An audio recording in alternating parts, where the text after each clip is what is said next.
A new DNA analysis suggests the enigmatic civilization was native to the Italian peninsula. Before the glory of Rome, the Etruscans ruled much of what is now Italy. Some of Rome's first kings were from Etruria, and Etruscans may have founded the city-state that would dominate much of the known world for centuries. With a unique and still largely unknown language, this early civilization was substantially different from other Iron Age societies, boasting a sophisticated knowledge of farming, metalworking and sculpture that strongly influenced ancient Greek and Roman culture.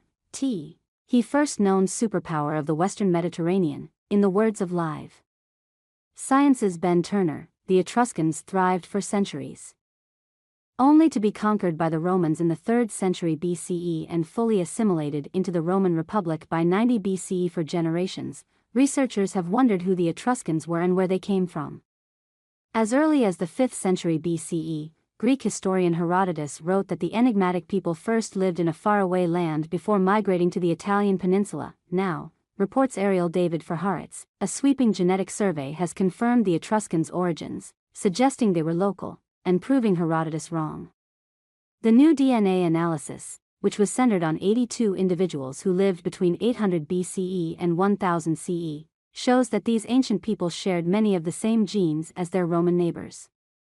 Researchers collected genetic samples from skeletons found across the former region of Etruria, which spanned Tuscany in northern Italy and the central part of the peninsula, as well as the island of Corsica. The study's authors write in the journal Science Advances, the local gene pool was largely maintained across the first millennium BCE.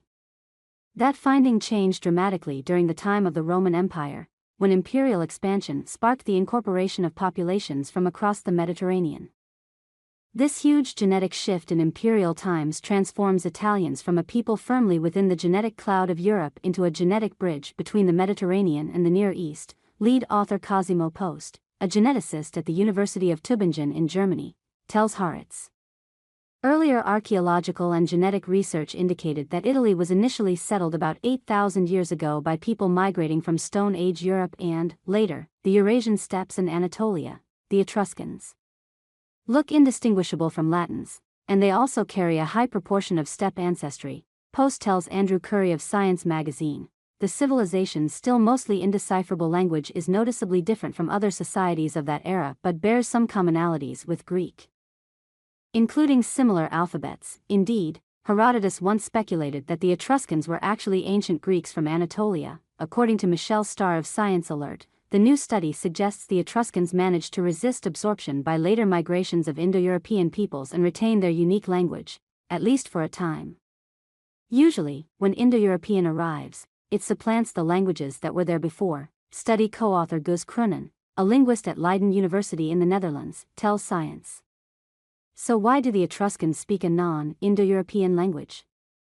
The fact that the Etruscans were able to maintain their language despite waves of later migration testifies to the strength of their culture. The study suggests that the ancient society passed along linguistic characteristics to other civilizations that later emerged on the Italian peninsula.